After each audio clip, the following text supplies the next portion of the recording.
Well, I guess I'll start talking about the idea of relation, which I think is very important for thinking about the new media and the effects that they'll have as they become more intensely implanted in society.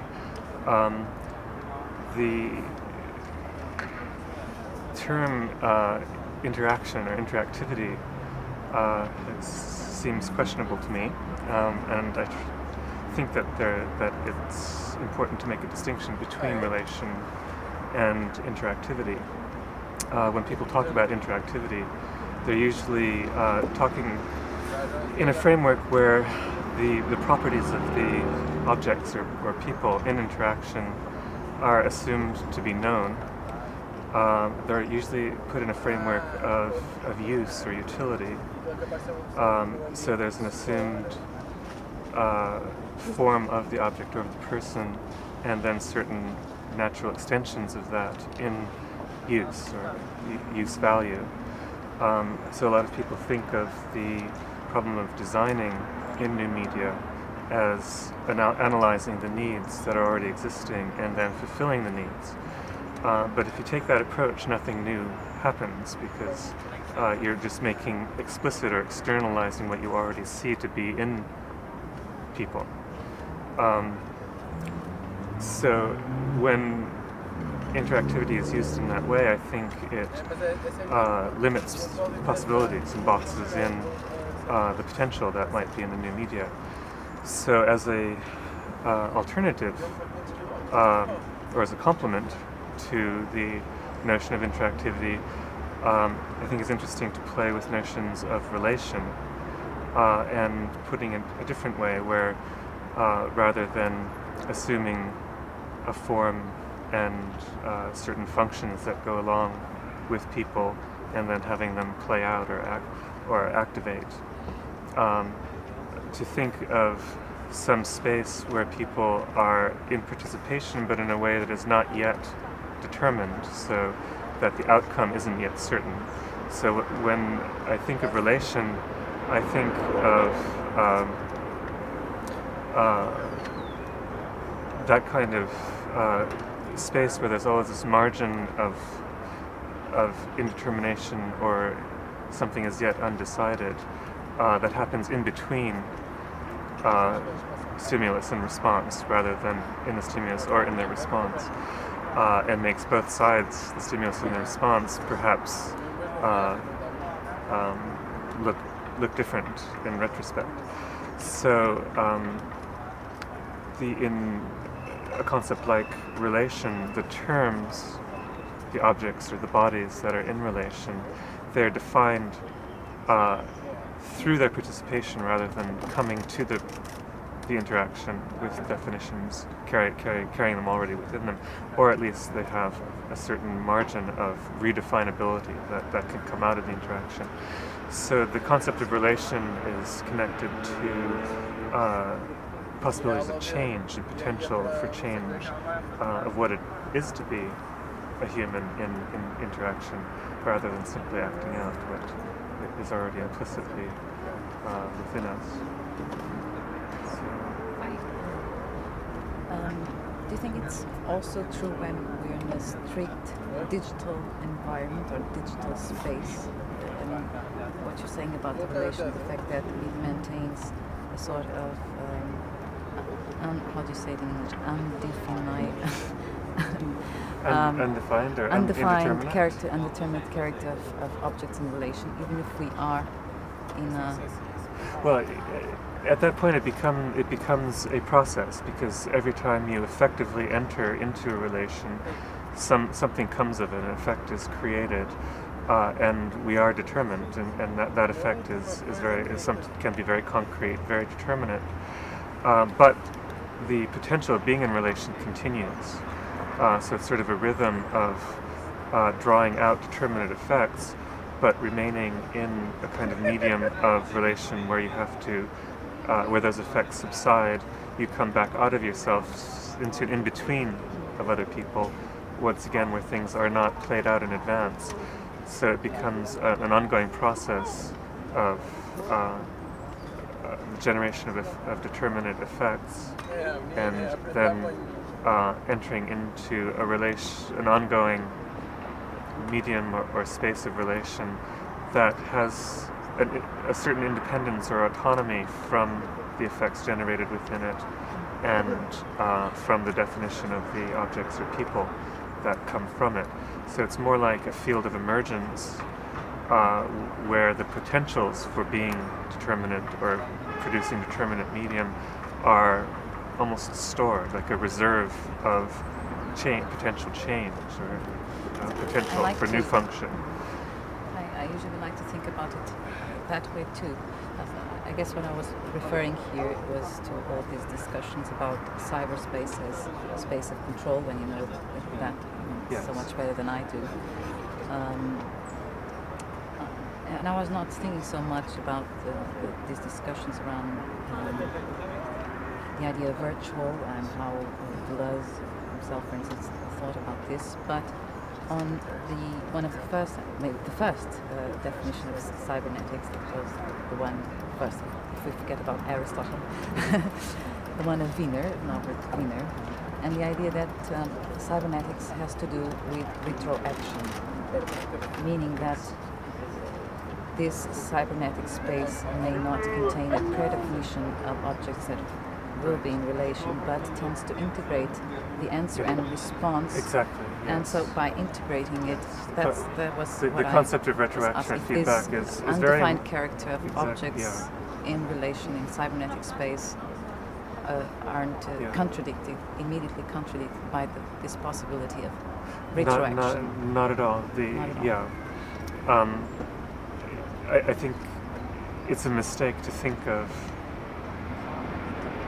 this in either or terms, either definition or sort of a realm of freedom where newness can arise.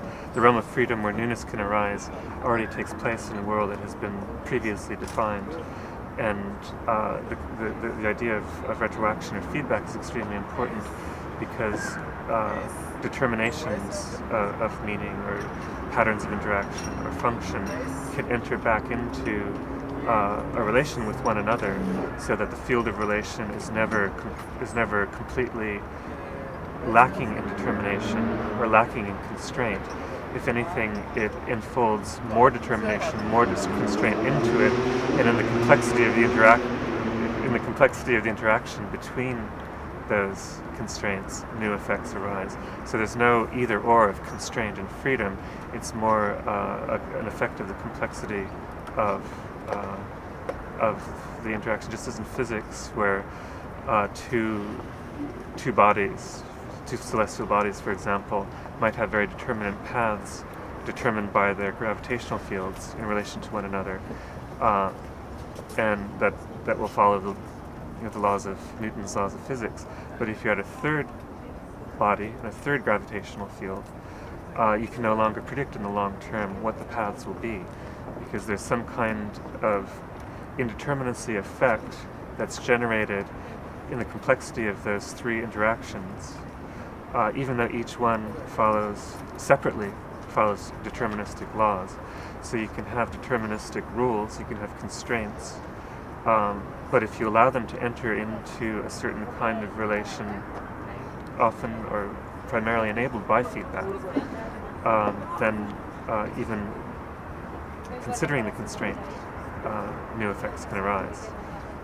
So, just maybe another way of looking into this. It's a vague question, but the concept of relation is one we use for a long time, and it was particularly important in the 20th century, human sciences, and so on. What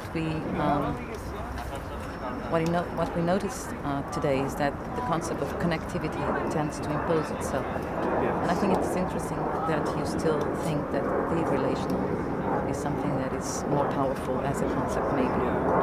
So, in what extent does this, whatever is being thought of with the concept of connectivity, still... Well, I think the concept of connectivity depends on a notion of network, and a network is composed of nodes connections between the nodes and branchings of the connections. It's still basically linear because each segment is a linear trajectory between two nodes, and it may branch out in a very complicated way, but if you look at any particular segment of the network, it's a straight line, or it's a simple bifurcation, or it's a node. So that kind of topography doesn't get us very, very far. It's still a very simple spatial point-to-point linear way of thinking of the world, just multiplied. So it's not qualitatively different. What concerns me is and what's of interest to me is to think of what happens at a node when things are fed back from various locations in a network and come together simultaneously at a node. An event takes place.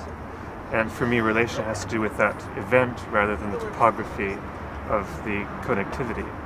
And then the problem becomes how to think about what events take place at a cybernetic node, for example, a computer terminal, which seems very impoverished because we're normally alone, sitting immobilized in front of our desk with only a mouse and a screen to interact with. And that's where I think perhaps new thinking about vision and perception might come in. Let's talk a little bit, maybe go back to interactivity, and I think what I suggested to you was, yesterday listening to you, I thought you were saying something like this in a very broad sense, that interactive media are disclosing the nature of perception. I think every medium does, and every technology does, from the most primitive, like a pencil and paper, to the most advanced computer technology. I think the point is that I don't think there's a great break between what we think of as natural perception and the kind of perception that is in play in the internet. I think there's a continuity between it, but there's a reconfiguration and maybe an accessing of new potentials which were there but were not expressed in the same way, and that those new potentials are a bodily creation in conjunction with technology, but at the same time they're not in a total break with natural perception. I don't subscribe to the rhetoric that the digital world is disembodied, or that the analogic world will be left behind through some periodic rupture toward a new digital age. I think that where our interactions with the media is most intense, it's because it's accessing perceptual possibilities that are connected with the rest of our experience and are basically analogical in orientation. If you think of the analogic in a broader sense as sort of a continuity of transformations across medium. So if you think of the analogic in relation to perception, the senses are always translating themselves into each other. There's always an input of touch, of tactility, or of proprioception, the feeling of movement and posture into vision, and vision can't function without those cross-sense inputs. To me, that's an analogic process because there's some kind of impulse or ongoing or participation that is translated across medium, in this case, sensory medium. What's of interest to me is what happens in between and what enables that kind of operation between the senses. I believe that trying to understand phenomena of synesthesia and in particular the nature of the connections, which is quite paradoxical between the senses, because the connection between the senses is not in any particular sensory mode. It's neither visual nor tactile nor proprioceptive nor auditory. It's what psychologists call amodal. So it has to pass through an amodal state in order to connect the different sensory modes. So I'm very interested in how we can think about and build for that possibility of amodal connection and what that itself connects to. Does it connect to thought? what other realms of experience it connects to. And if the senses are as integrated as they seem to be, then it's possible to think of the most seemingly impoverished technological connection, sitting immobilized with the mouse in front of the screen, as being able to access fields of perception, fields of experience that aren't actually present. It was a great concern of modern painting to access feelings of movement, even through the stillness of the canvas, through interrelations between color. There's potential in computer technology to access feelings of movement and kinesthesia through moving images and the relation between moving images and icons on the screen. So as technology perhaps develops and perhaps integrates more media and becomes more multimodal itself, it'll be interesting to see in what ways designers can find of addressing non-visual senses through vision and bringing sort of a virtual perceptual world into participation with what is actualized on the screen. Will still lead this new opening. Now, practically, I think it does because the technologies are screen-based. But a lot of artists and architects are working on systems that, for example, integrate motion sensing, so that interaction addresses your entire body and its movements, and that's a very powerful tool because all of perception is axed on movement, and motion sensing or other capture of changes in an environment allows you to put the interaction in a space that's by nature more complicated and allows greater participation interaction in the space, and that in turn enriches the interaction with the screen that may still be there, or other connections to distant spaces through digital technology. Maybe the fact that most of environments we are building to understand some of these questions we're raising, the fact that they are screen-based, they still give a lot of leading role to the eye. It does. There is an interesting expression that Simon Penny uses in one of his texts when he's criticizing some of the options that the building of virtual environments use. It has to do with movement. He says sometimes, well, you're supposed to feel you are rising, but what you have there is a flying eye, and I think it's a very expressive.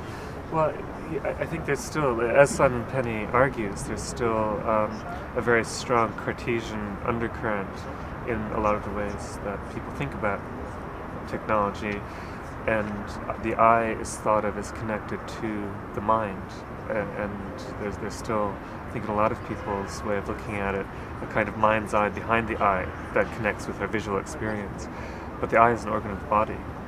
It's connected very intimately with the movements that take place throughout the body and with other sense modes. And I think we have to adjust our thinking to put the eye back into the body and to try to explore the implications of that, and to try to get around that duality between the eye and the mind on the one hand and the body on the other. I think the mind, to use sort of current jargon, is an emergent property of the body. It's an event that takes place, a relational event that takes place within and through the body, which makes it a dimension of the body, a phase change of the body rather than something that's in opposition to it. So I think new currents in fields like embodied cognition are starting to be drawn upon and can be very helpful in this. I think it's interesting the fact that I asked you about the relation between media or interactive media and perception. You say yes, okay, that always existed, and then you start talking about the relation between or among senses themselves, like being the true issue here. Yes. And I think it's very interesting because Well, most people, when we ask them about the relationship between perception and media, they come with concept of prosthesis. Yeah. Is this a useful concept for you? Is it? It's not a very useful concept for me because I think it's still in that interactive model that I was talking about earlier, where the organism is seen as something complete with a determinate form and functions that are embedded in that form. And the prosthesis is another form that extends those functions and extends the organism. So it's connecting to what's already there and what's already functioning. And it might extend it or prolong it, but it's not qualitatively changing it, in my view.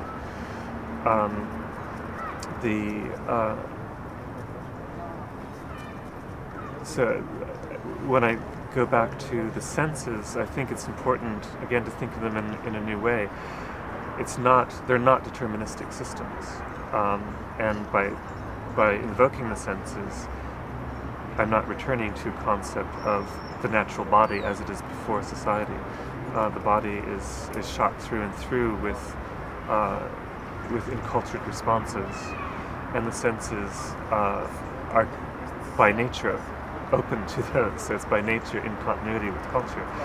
The perceptual apparatus builds in gaps within itself that create indeterminacy. We have many gaps, physiological gaps in our perception that we have to fill in through our movement and through our relation with the world. We have the gaps between our two eyes. We have the blind spot on our retina. We have the gaps between the synapses. We have whatever gap there exists between the different sense modalities, the sense channels through touch and through hearing and through sight. There's sort of a gapping of perception and also a creation of chaos within the perceptual apparatus, where there's sort of chaotic background firing of neurons. There's chaotic movement, micro movement of the eye. There's physiological addition of noise that scrambles our supposed input from the outside world, which means we're not taking input, processing it like a computer, and producing output in some linear fashion or even a loop fashion. What we're doing is receiving energetic impulses and making something happen in the gaps that the body makes those impulses go across. What's interesting is what happens in those gaps. They take place at every level of the body. In the gut, there's even a neural system in the gut. There are proprioceptive receptors in our muscles and in our joints. So there's processing that is happening in the flesh before it ever reaches the brain. So it's kind of distributed system where the products of each of the senses and the products of different levels, cultural and what we think of as natural, get scrambled and not so much processed as sort of partially de-defined or put in relation to each other in a way that what comes of the interaction is not necessarily predictable. It's always a creation that fills the gaps, just like we fill in the visual space between our eyes, or the spot and the blind spot. Our perception is a creative filling in that can only happen through movement and active relation with the world. So in a sense, we're seeing our relation rather than seeing a thing that we somehow make a picture of through inputs. I do not want to force you to speak further on this topic, but one thing I think it's very interesting is how sometimes we really have to rely on movement and our relation to space, the fact that we move around to orientate ourselves wherever, like blind men. For instance, when we say, like if it was more important how we go from here to here than what we see when we go from here to here, you can tell somebody, well, it's three steps ahead and you turn right, and you're indicating a movement rather than being guided by your eyes. It's very interesting. And I think I think that it's important to to notice that if vision depends on movement for its functioning, which it does developmentally and physiologically, then even when you cut out all active input from the other senses, there's still a trace of some sort of movement in vision. So even the most purely optical experience is a kind of spectral movement or virtual movement that can be worked with and maybe even designed for. So it's another level of the virtual that's not simply the same as the digital or as simulation, but as potentials that exist within each differentiated level that we experience on, that exist within vision or within touch, exist on the screen, in our bodies, that infinitely multiplies what can be accessed through technological innovation. So rather than designing for perception in order to design for some more natural state of the human or allow a more natural state of the human to express, designing for perception, I think, allows for perhaps even greater potentials for innovation and sort of becomings of the human beyond what we now consider possible. Okay. I will talk a little bit about affect, but we've been talking about affect also. We've been talking about affect the whole time. Does the field of emotions has also a place for you in this, and the experience of affect, or not? Is it important for you to think about It is very important for me, but emotion is also a potential trap, because of the ways we often think about it. Our emotional expressions have become highly coded and highly stereotyped, so it's sometimes difficult to approach it from the level of emotion because of that coding. But at the same time, there's an intensity in an emotion that overspills the coding. There's always an excess in emotion. There's an excess in an expression of anger that cannot be contained in the words. You have to be in the situation to feel it, and you do feel it physically. The word emotion etymologically means outward motion, moving out, and I think you can almost take that literally as emotion as a certain moving out through intensity. Sorry? Co-motion is the word. As a co-motion, yes. Yeah. That's why I think it still is. Because it's always a very intense relational situation, and it never happens in isolation. Or if it doesn't happen in isolation, it's it's in front of a virtual presence. When you're angry alone, there's still someone. There's someone who's receiving it. There's a virtualized other that's in some way present and active. So I think if you make a distinction between the intensity of experience and the commotion and that direct participation that is part of every expression of emotion, you can make a distinction between that and the intensity itself and call the intensity affect. And I find it most useful to think of affect as much as possible in terms of movement, as potentials for movement, potentials for connection in a state before it has been determined as one way or another, as angry or as conciliatory, for example, but more as like a field of potential from which one of those alternatives will eventuate depending on how the event itself unfolds. So affect for me is very tied to event, whereas emotion is more tied to coding and communication and sending signals in the way that people normally think about it. So I think most digital media, as they are developing, address themselves to affect much more directly than to information. Especially with the multiplication of sources of information on the World Wide Web, for example, information almost disables itself by virtue of its over availability. There's so much on the web that you can't access it all. It's difficult to tell what's important and what isn't. It's difficult to assess it in terms of accuracy or usefulness. So there's sort of a massing of information that I think sort of disables a bit the communicational function of the medium. But in that disabling of the function, I think the intensity and the affect comes to the fore, and that can be very dangerous. It can lead itself to very simplified expressions, as it has, for example, in especially in relation to the mass media after the World Trade Center events, where there's been sort of a media expression of affect that has been channeled into directly into an ideological response that's extremely limiting and aggressive and extremely dangerous.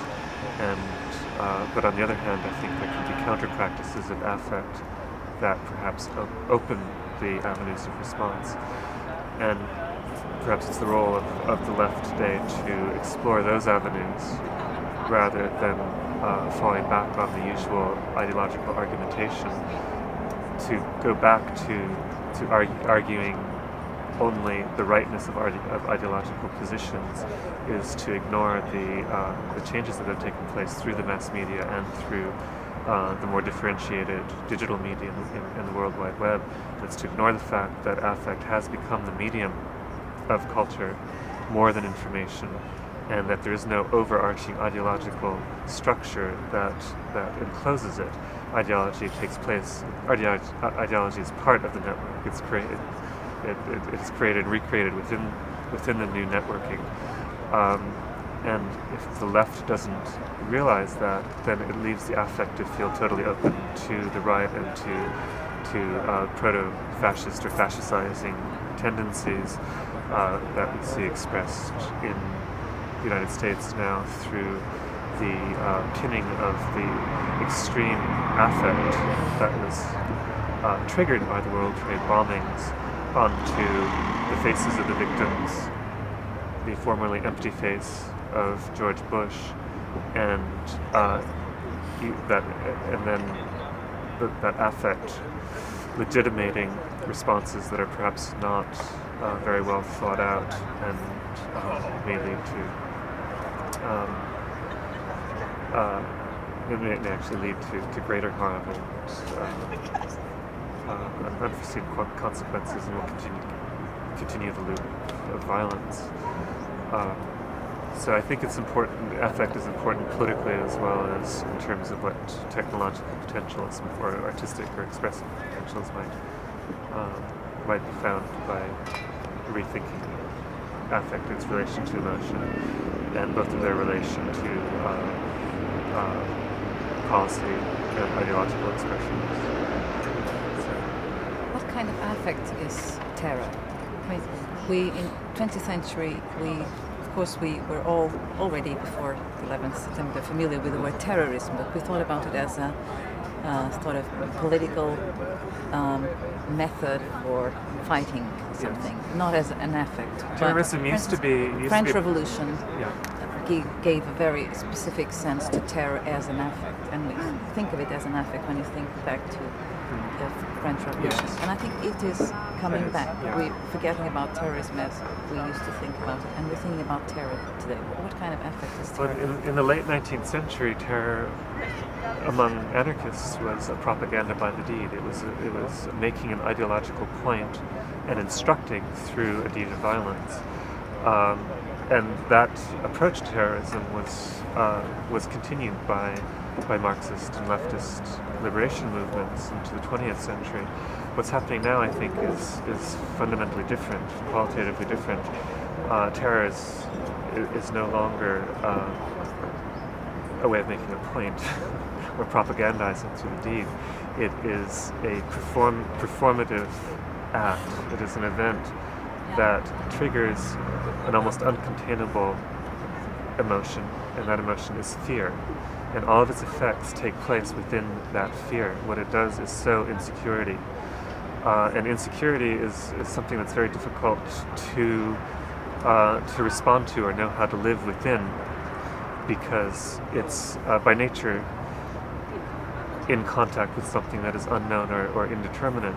You're insecure because you don't know where the next attack is coming from or what form it will take. You may be as worried by the apparatus of surveillance that the state sets in place in relation to the terrorist acts as you are worried about the terrorist acts themselves. Isn't that what makes terror so attractive for a certain aesthetical view of the world and for the idea of event? Isn't Yes, that it is dangerous? It is a it technology. dangerous to be in love with event and unpredictability? Oh, yes. No, it is. It is a technology of the event that sort of recreates the social field as a field of indeterminate threat. What Paul Virilio called the unqualified, l'ennemi, he'll call it the unqualified enemy. The social field itself becomes just a potential point of emergence of an enemy that you don't know who they are, what they are, where they're coming from, how they're coming from, or why. So it is very much a technology of the event, and it is exploiting many of the same kinds of connections that I'm talking about between event and affect, and between the relatively unstructured or fluid nature of social relation now, where once again it's not encased by an ideology, but ideologies or competing ideologies emerge from it as almost limitations of it. They're much more limited islands within something else now that we experience as insecurity. I don't think that means that we should turn away from notions of the event or affect, because most of the philosophical notions I think that are useful and important are morally neutral. They are what they're made. They are what they're made into because they have to do with potential. So potential is equally the potential for oppression or toward new forms of state control that we may not even be able to imagine yet, because they're taking new, much more distributed and much more imminent modes. But at the same time, whenever there's a creation of control, there's a creation of a corresponding way of skirting around the control or subtracting yourself from it. And as Foucault said, every mode of power invents its mode of resistance. So the two always go together, and we will never step outside of the control into free space. But at the same time, there will always be degrees of freedom, no matter how tight the networks of control get. So it's More than happy. Thank you so much.